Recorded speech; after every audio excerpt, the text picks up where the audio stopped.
Di mata manusia, oh bapak dermawan, oh itu baik hati, juga macam-macam, tapi di mata Allah. Tapi sebaliknya dengan la ilaha illallah menyingkirkan duri dari jalan supaya orang tidak kena musibah, itu amal soleh. Amal soleh itu tidak kira mahal, pahala itu kebaikan itu ujung-ujungnya surga. Masya Allah. Ini kita ngomong gini, dengar kakak saya ngomong, Bu, dengar sama saya Bu? Ini jalan. Masalah kedengaran ada listrik dengan listrik bisa terang, bisa suara nano, ya, bisa macam-macam. Karena ada mobil listrik dalam bentuk itu luar biasa. Itu jasanya dari manusia dasar sekali. Waktu kita sekolah belajar namanya listrik namanya Thomas Edison. Ya Allah, itu amal jariahnya luar biasa, dahsyat. Tapi karena dia tidak berla ilaha illallah, dia memahami firman. Ada orang mengatakan Islam itu tidak adil. Karena ada orang kata Gus Dur zaman dulu, nggak penting apa agamamu, apa sukumu, yang penting kamu berbuat baik. Kan gitu kan? Ini kan ucapan menyesatkan seorang tokoh seperti itu. Quran jelas mengatakan bahwa dengan syahadat itu menjadi sangat penting. Nggak bisa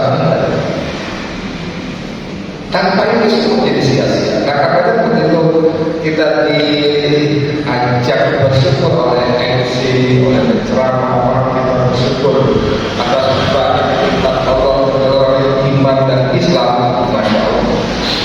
Dengan Islam kita juga betul Allah itu maha baik.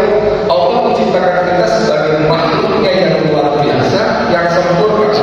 Lakukan Allah dan kita di asal takdir. Asal itu superlatif, ada positif, apalagi itu positif, komparatif, superlatif. Cantik, lebih cantik, paling cantik. Dan itu kan ganteng, lebih ganteng, paling ganteng. Nah, asal itu paling baik. Asal baik, lebih baik, dan paling baik. Lakon udah lakon, dua harfu tauhid betul-betul. Dengan tauhid itu benar-benar dan sungguh benar-benar, bukan dengan lakon dan lakon halak insan tapi asal dan sungguh benar-benar telah kami menjadikan menciptakan manusia asal dalam sebaik-baiknya ciptaan. Jibril alaihissalam itu dahsyat sekali. Dia menyiapkan sayap, satu sayap saja bisa menutupi matahari. Dasarnya Jibril ada lagi yang lebih dasar lagi secara fisik, Israel punya 1.200 sayap. Satu sayapnya Jibril, Israel ya, yang bantuin satu sayap Israel itu 1.200 kali Jibril. Tapi ada yang lebih dasar lagi, yaitu 4 malaikat pemanggul Ash'ar.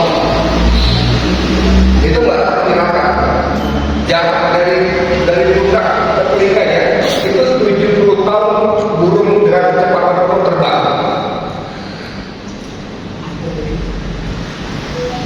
Begitu dasar kecepatan burung. Tapi lagi bahwa malaikat dasar itu Allah ciptakan untuk melayani alam semesta dan melayani manusia. Jibril sebagai panglima para malaikat melayani manusia, menyampaikan wahyu manusia, mendampingi Rasul waktu Isra Mi'raj, melayani manusia. Malaikat jangan mengambil tinggi dalam mata itu melayani manusia. Semua yang melayani manusia. Ini pada baca oleh imam kita surat Al-Baqarah 30 tadi.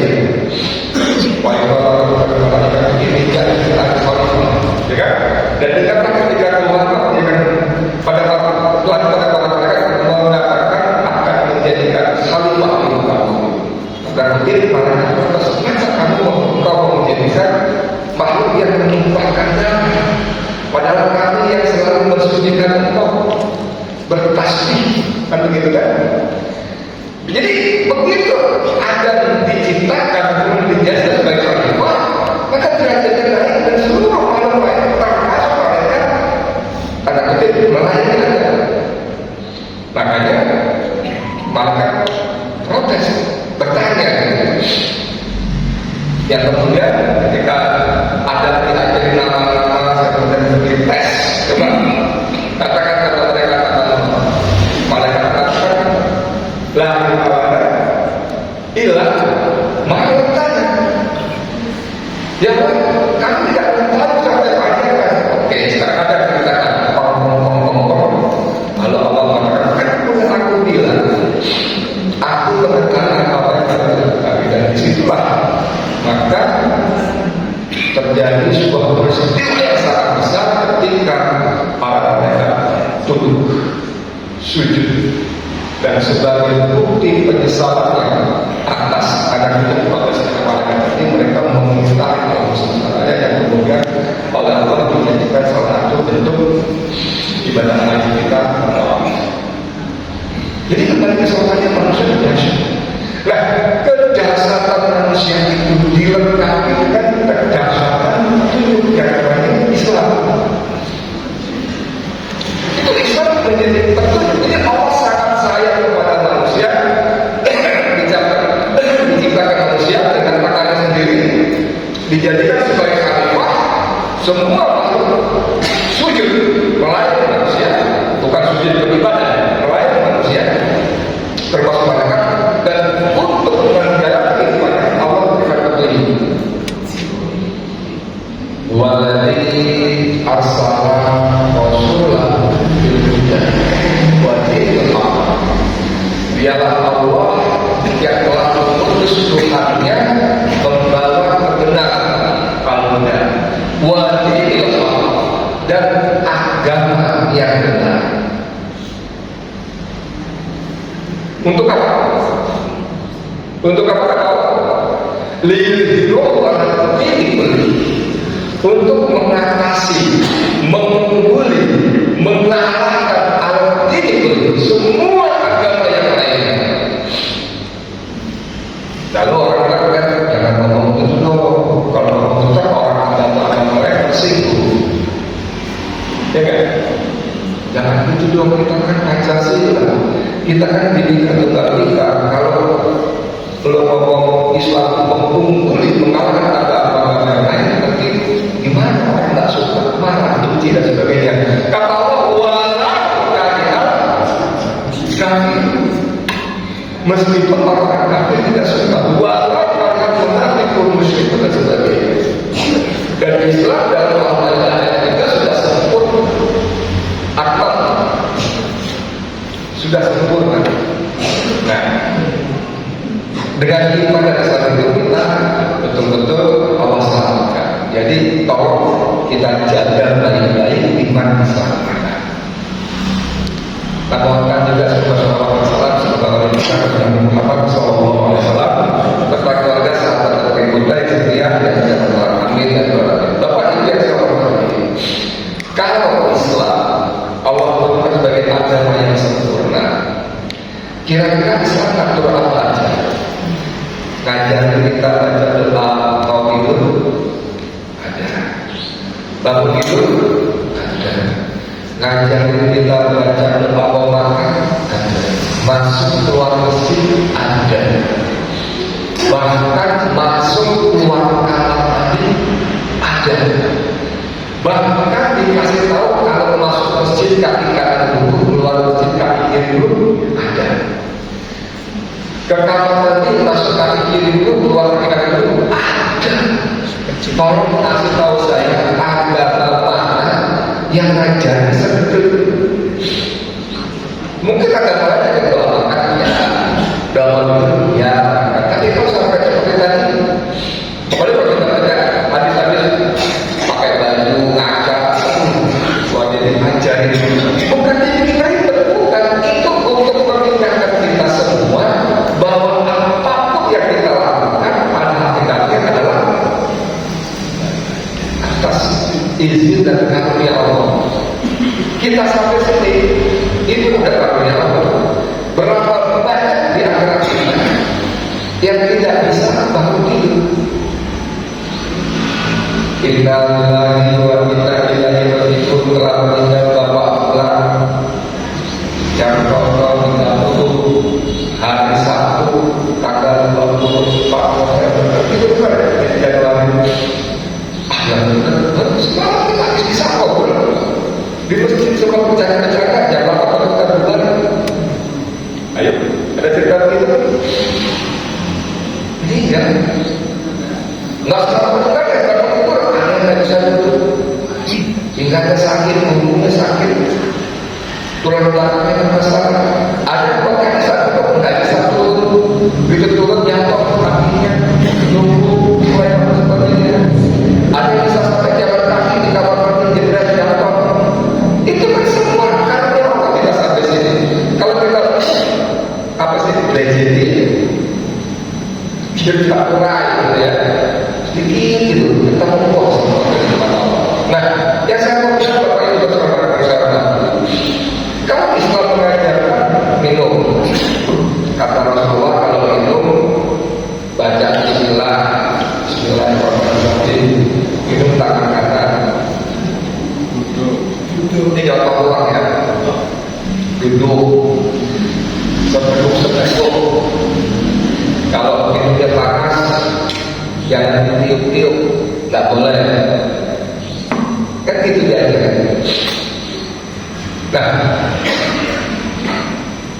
kalau suatu ketika Bapak lihat saya minum tangan kiri berdiri blok, apa komentar Bapak?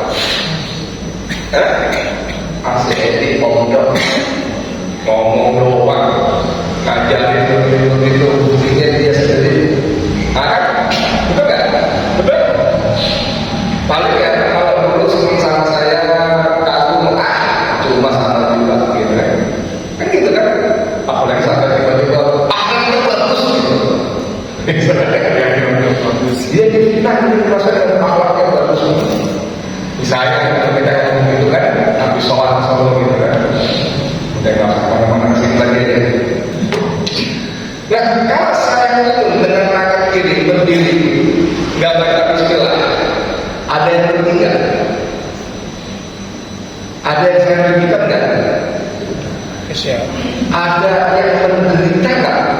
Karena saya makan untuk tangan kiri jalan, ada nggak yang menderita?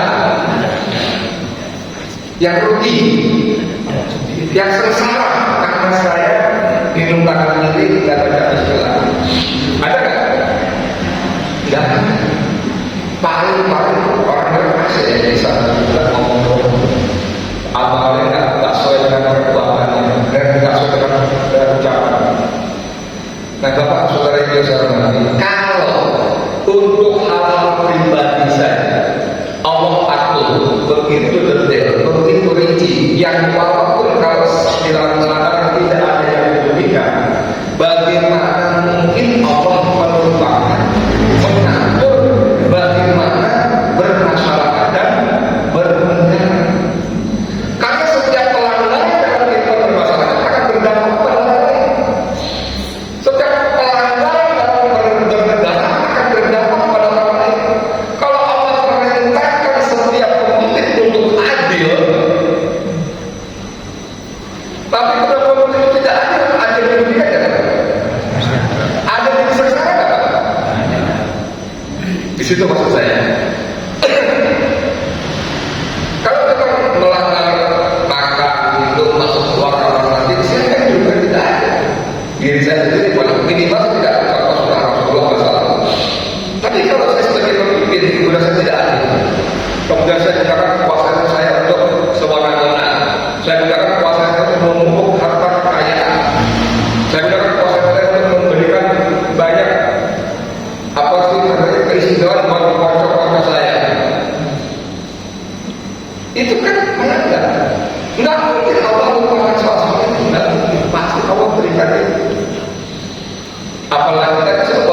sudah memberikan informasi bahwa manusia itu khalifah, pemimpin, dan pemimpin itu harus orang-orang yang amanah. Ibu terakhir ke pasar kapan? Kemarin. Terakhir beli daging kapan? Masih dekat dari berapa tuh? 80.000 sekilo? Berapa tuh? Daging sekarang sekilo berapa? Ada 40.000 sekilo. Dapat kan? Beli gula pasir deh. Kalau daging susah. Beli gula pasir. Berapa sekilo kita itu ya?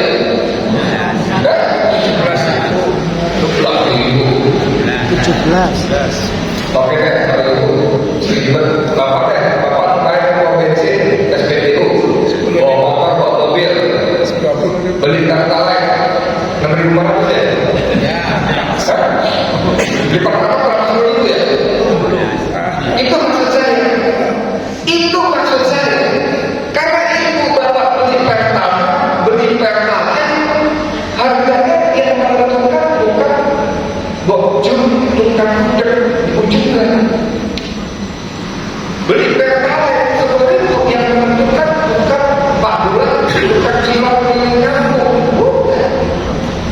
Yang menentukan pemerintah. Yang menentukan pemerintah. Ya, ketua Pak Masjid boleh kan bikin peraturan. Kalau Jakarta kalau beli SPB beli bensin 8.000 per liter. Bisa nggak? Bisa dong. Orang sholat takwa loh, sujudnya kencang loh, tiap malam tahajud loh, banyak hati loh. Bisa nggak? Nggak bisa. Harus pemerintah.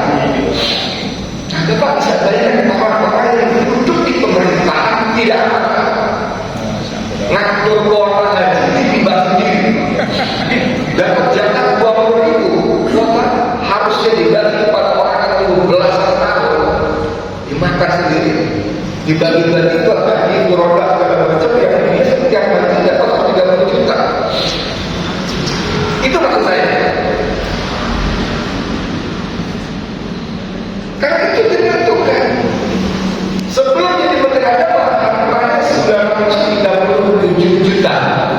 Sebelum menteri agama, setahun jadi menteri agama, hartanya dalam LHKPN, laporan harta kekayaan penyelenggara negara yang dilaporkan 11,7 miliar. 12 kali lipat, 1.200% naiknya dalam tempo setahun. Coba, gimana? Itu maksud saya. Makanya Allah itu memberikan aturan, petunjuk, panduan, termasuk dalam kehidupan politik. Cuma masalahnya kan kita kan kalau di masjid begitu ngomong begini, kita ngomong politik dong, sih, yang setuju aja. Gak boleh gitu loh. Padahal Islam masih tahu ada betul panduan. Kalau umat tidak peduli dengan politik, kalau umat Islam tidak peduli dengan politik, maka politik akan diisi oleh orang-orang yang tidak peduli Islam. Kemarin saya baca ada peraturan baru, pemerintah mencoret anggaran madrasah, anggaran bantuan madrasah dicoret.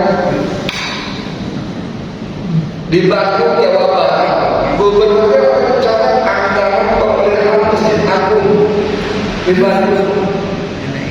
Ini kan politik. Ini kan politik. Karena diserahkan pada orang-orang yang tidak peduli pada Islam, ya seperti ini.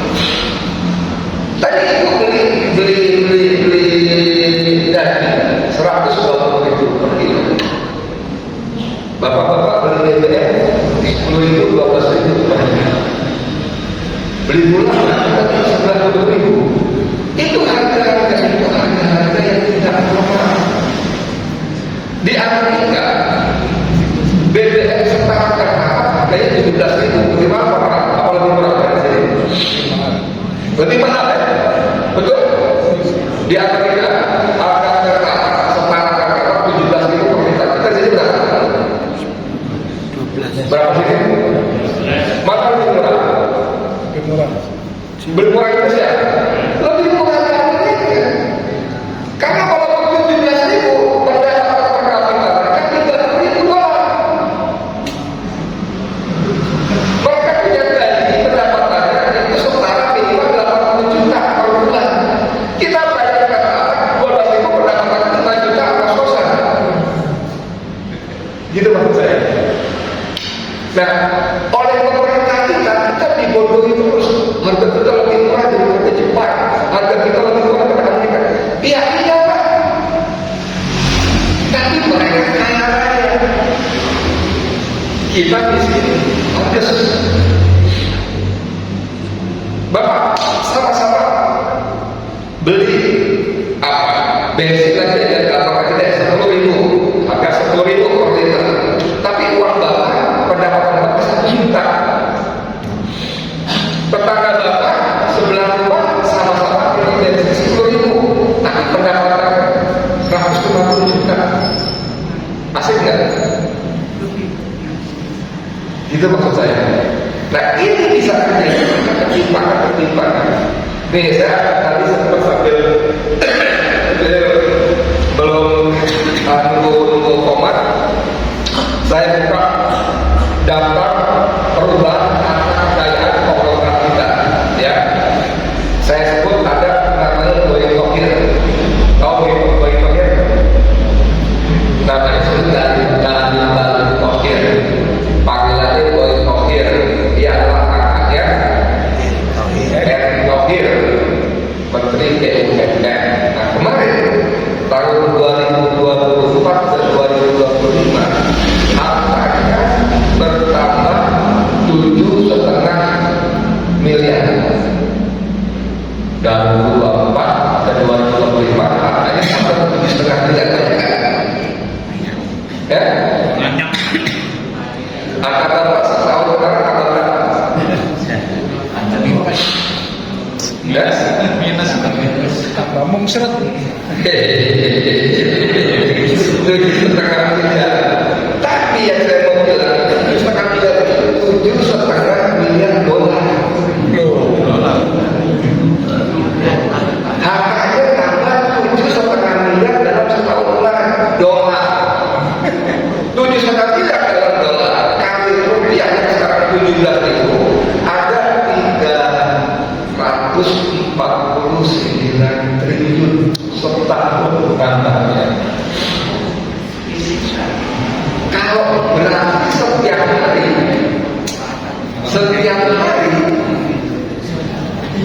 duitnya nambah setiap hari 34,9 miliar rupiah. Kerjanya main golf, makan, pesta, jongkok jalan. Setiap hari harus cari tambah 35 miliar rupiah. Kalau kita cari 35 miliar rupiah, kumpul berapa lama? Bisa deh, Pak Yos.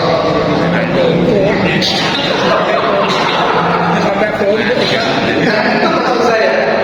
Kenapa bisa begitu? Karena anaknya jadi menteri BUMN, maka diberikan sebagai keistimewaan bisnis batu bara, nikel, segala macam kepada bocor-bocornya tadi, termasuk abangnya. Ini karena kekuasaan di tangan orang-orang tidak ada. Sementara kita orang-orang yang insya Allah baik, ya, orang-orang yang insya Allah soleh, nggak berpolitik, gitu loh. Tadi lah teman bapak tadi yang paling kaya yang rajin jaga gereja.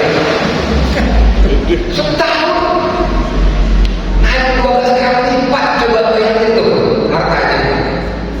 Kita bisa tetap kerja, nggak kena PHK itu, alhamdulillah.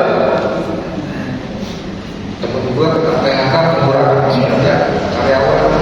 Lu alhamdulillah masih dipertahankan, gaji lu berapa? 3 gitu.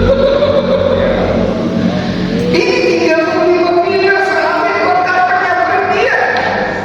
Dari mana? Dari kita, dari nikel batu bara yang itu punya kita, rakyat Indonesia. Pasal 33 kita masalah bumi tanah kayak apa? Kandungan bumi itu dikuasai negara dan dimanfaatkan sebesar-besar untuk orang kaya. Itu kata undang-undang dasar. Prakteknya dikasih dia. Teman saya yang kepala sekolah Solo ribut rame, orang katanya dapat 100 miliar. Setelah pengacaranya bilang, oh asli jasanya itu bohong besar, itu bohong besar. Mengaku menyentuh dan meraba-raba ijazah itu bohong besar. Karena pada waktu dalam perkara khusus 2 sesi pertama 5 orang, sesi kedua 3 orang. Sesi pertama tidak ditujukan ijazah. Sesi ketiga proyek sportiva dari awal kita ijazah ditujukan, tidak ditujukan. Maret jam 11 lah, setelah capek dipasang-pasang baru ditujukan oleh polisi buat ijazahnya. Di plastik dibuka, lampunya disegel gitu kan, statusnya barang bukti kan. Taruh di meja itu. Orang coba suruh lihat duit aja dilihat, rawat diraba, itu nggak dilihat, nggak boleh disentuh. Kata dokter Tifa dalam akunnya cuma maksimal 10 menit, itu pun rebutan dengan orang-orang lainnya. Nggak bisa dilihat. Tiba-tiba ada teman saya itu ngaku menyentuh meraba-raba. Iya, ada orang, ada bosnya, saya terlalu ijazahnya asli. Ada 100 miliar. Lalu dosisnya 100 miliar. Lalu teman saya satunya lagi bikin WA saya undian hadiah. Buktikan uang transfer 1 miliar, 100 miliar, atau tas berisi pok, berisi duit yang dipindahkan dari keluarga maupun di bandara. Tiba-tiba malamnya sahabat saya saat restoran kirim punya sebut sumber dikasih proyek 1 triliun disebut nama pengusahanya. Baru besoknya Menteri Harun bacain di suara rakyat kayak persoalan sebagai baru mereka. Nah, yang begini coba bayangin. Saya coba telusuri ternyata konon katanya proyek itu adalah proyek haji. Maka bisa bayangin kan? Orang udah pensiun 14 bulan bisa ngatur proyek kasih yang kuota haji sekitar clear. Yang penting lo minta sama gua dan saya bisa pasti. Orang udah pensiun. Kok bisa begitu gitu? Terus orangnya udah pensiun tiba-tiba orang yang pernah kita tadi dapat SP3 surat penghentian penyidikan, perintah penyidikan, surat perintah penghentian penyidikan, SP3 kasusnya ditutup selesai, ditambah daftar sekretaris cabut saja bisa langsung ke luar negeri. Waktu di bandara pakai kursi roda, sampai naik mobil itu sendiri dapat jadi kalau bapak sakit parah kemarin saya masuk dulu gitu. Nah, yang begini coba deh, orang punya pensiun tapi bisa perintahkan polisi untuk beri SP3. Gila kan? Duitnya. Sementara 2 hari itu kita baca nonton videonya ada emak-emak guru gara-gara menampar anak SD yang mulutnya kotor, setelah ditegur suruh potong rambut yang berwarna merah pirang. Ada anak SD 3 orang, rambutnya dicat macam-macam kayak kemocek kan? Kemocek apa itu? Sulat. Sulat. Warna-warni. Peraturan nggak boleh tegur yang keluar dulu kayak sampai lawan. Gurunya akan kulitnya kotor, kok gitu. Jadi tersangka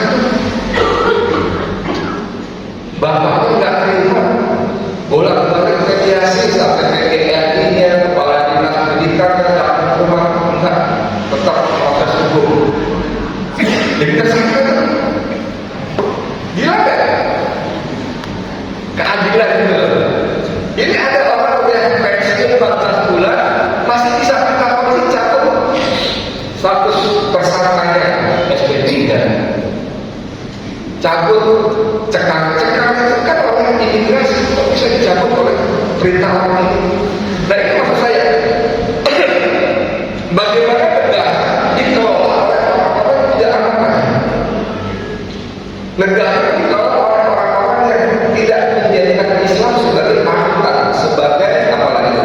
Sebagai panduan. Karena kalau tiap khutbah Jumat itu kan bisa berbagai khotib Jumat itu hampir selalu mengutip surat Al-Baqarah 208 sebagai wasiat takwa. Ya ayyuhalladzina amanu taqullaha haqqa tuqatih wa la tamutunna illa wa antum muslimun. Jangan kamu mati di dalam Islam. Jadikan Islam sebagai pedoman sehingga pada saat kamu mati itu kamu sudah memedoman Islam. Kan begitu. Ya ayyuhalladzina amanu dkhulu fi silmi kafah. Gitu kan orang-orang masukilah Islam secara kafah total begitu. Wala taqadimu khutuwati syaitan. Jangan kamu ikuti langkah-langkah setan. Kalau ada perintah mengikuti Islam secara keseluruhan, lalu ditutup dengan jangan ikutikan petunjuk setan, ikuti langkah setan, itu kan artinya kalau kita tidak berislam dengan kafah, artinya kita mengikuti langkah-langkah setan. Kan begitu maksudnya.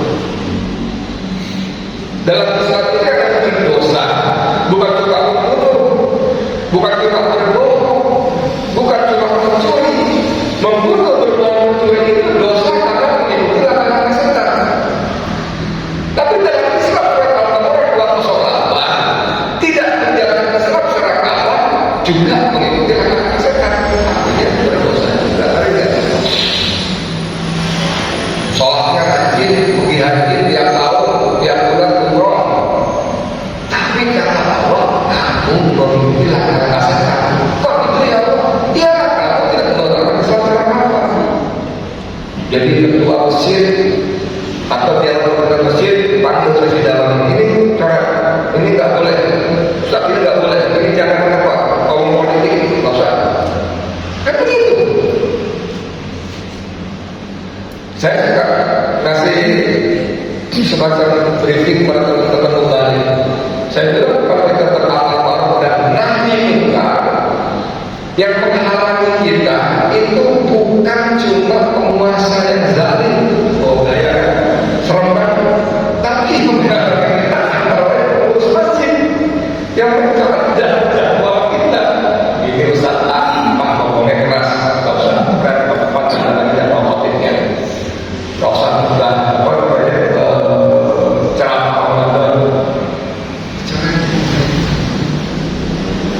Dan itu sudah dikatakan Allah bahwa kalau engkau menyuruh mereka untuk masih dari An-Nisa ayat 1. Wa idza ta'ala ila ma anzalallah, dan jika engkau menyuruh orang kepada ma anzalallah, apa yang Allah turunkan, firman Allah, wa ila rasul, dan apa yang menjadi contoh para rasul, ra'aitul munafiqina yasudduna anka sujudan. Maka orang-orang munafik akan menghalangi dengan segala cara. Dan munafik itu bisa dimana-mana. Depannya bisa kiai haji, belakangnya bisa LC.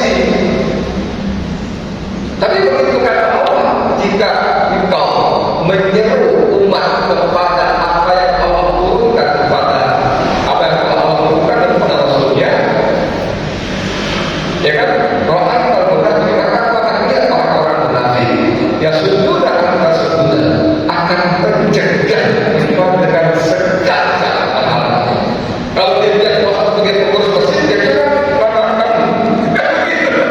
Supaya tidak menyampaikan ajaran Allah, tidak menyatakan perintah Rasul. Padahal ayat-ayat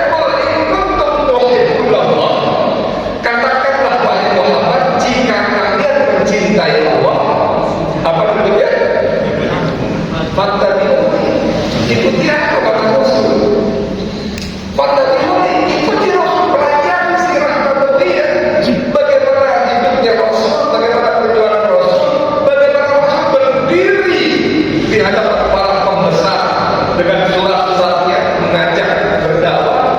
Bahkan bagaimana Rasul mengirimkan pasukan perang, bagaimana Rasul memimpin perang sendiri. Saya baca surat Al-Baqarah 10 tahun Rasulullah di Madinah itu lebih dari 73 kali terjadi pertempuran perang dan 29 kali langsung dipimpin Rasul sebagai panglima. Mana ada urusan perang dan urusan politik. Berikut untuk ikut Allah. Katakanlah wahai Muhammad, jika kalian mencintai Allah pada itu, berarti kalau tidak mengikuti Rasul, maka cinta kita pada Allah cinta gombal, cinta palsu, cinta pokok. Saya akan kejar gombal sampai tidak. Saya akan kejar gombal sampai bunuh sana. Nah, kalau Tuhan sebelah Allah kanan kiri Allah depan belakang Allah. Nomor. Gue cinta sama Allah. Lu naik Rasul. Kau untuk dohim Allah. Fakta itu. Kalau kau ikuti Rasul, yang ditunggu Allah akan balaskan kata. Wajah Allah mengampuni dosa-dosa. Kan begitu. Jadi saya mau tutup dalam surat An-Nur ya, surat An-Nur ayat ke-55. Ini Allah sudah janji kepada kita loh. Wa aqallahu dzalika amanu minhu wa amilu shalihat. Dan Allah telah menjanjikan kepada orang-orang beriman di antara kami yang beramal saleh. Orang-orang beriman di antara kamu yang beramal saleh. Apa janji Allah? La yastakhlifannahu fil ardh. Ada orang kafir lagi, ada penegasan lagi. Ada sungguh la yastakhlifannahu. Sungguh aku akan beri mereka kekuasaan di muka bumi. Berjanji, Allah berjanji kepada orang beriman di antara kamu yang beramal saleh. Kamu Allah tidak sebagai Allah telah memberikan kekuasaan di muka bumi orang-orang seperti mereka. Jadi kalau sekarang umat Islam di Indonesia yang katanya 84%, itu berarti sekitar 220 jutaan. Tidak juga menjadi penguasa di negeri ini, bahkan dikuyok-kuyok terus, ya kan? Dizalimi terus, diinjak-injak terus. Maka ini jadi cermin buat kita. Kok kita tidak berkuasa? Kok kita malah dizalimi? Karena kata Allah akan berikan kekuasaan dari kalian orang-orang beriman yang beramal saleh. Nah, pertanyaannya, apa amal saleh kita ini yang terkait di mata Allah belum memadai, belum pas. Kalau Allah dalam firman Rasulullah sebagai satu pendengar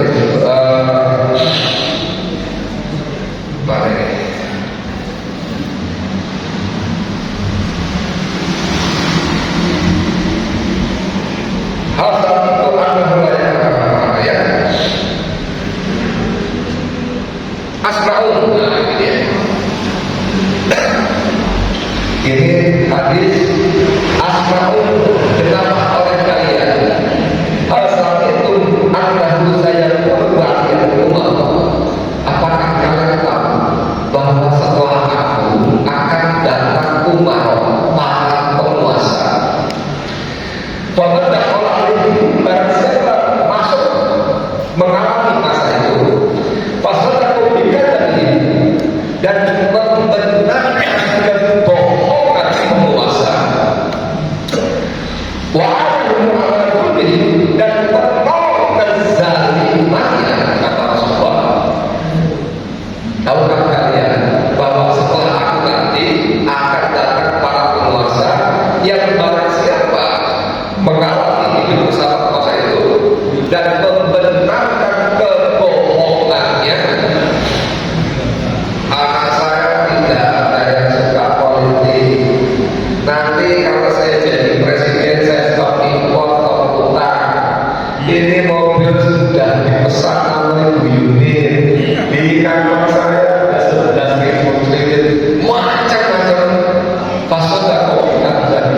membenarkan kebohongan mereka satu, wa'alam bizulmihim, dan menolak kezalimannya, maka sudah bilang falaisa minni, tidak termasuk golonganku, kata Rasulullah.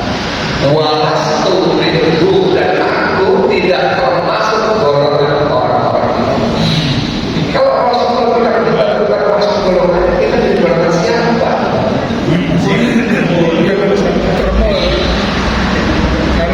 Kemarin saya baca ketika Pak Abbas mengatakan Sujana sudah resmi menjadi tergol baru di Indonesia. Tapi 2 hari kemudian dia bilang status SP3 Egy Sujana harus dicabut karena dia telah berbohong pura-pura sakit, ternyata di Malaysia dia terbentuk mewah. Nah kalau Rasulullah Laisa ini mereka bukan golongan walastu minhu, dan aku tidak golongan dia, jadi golongan siapa? Padahal dari kecil kita diajari supaya kita jadi hamba Allah, umat Nabi Muhammad, supaya kita dapat syafaat dari Nabi. Betul kan? Kalau kita dapat syafaat dari Nabi, Allah Akbar, seberapa pun dosa kita, dengan syafaat Nabi, Allah ampuni kita. Oh, cuma kan syafaat Nabi dengan kita umat Nabi yang diambil golongannya. Kalau dulu kalau saya bukan golongan saya dapat kata Allah, ya Allah ini pahala tahajud saya, ya Allah ini pahala duha saya, ya Allah ini pahala tanda saya, ya Allah ini pahala tarawih saya. Saya semua, wah karena Allah hebat juga, ada ini. Tapi tadi bilang, ya Allah, dia bukan golongan saya. Setelah itu, assalamualaikum warahmatullahi wabarakatuh. Warahmatullahi wabarakatuh.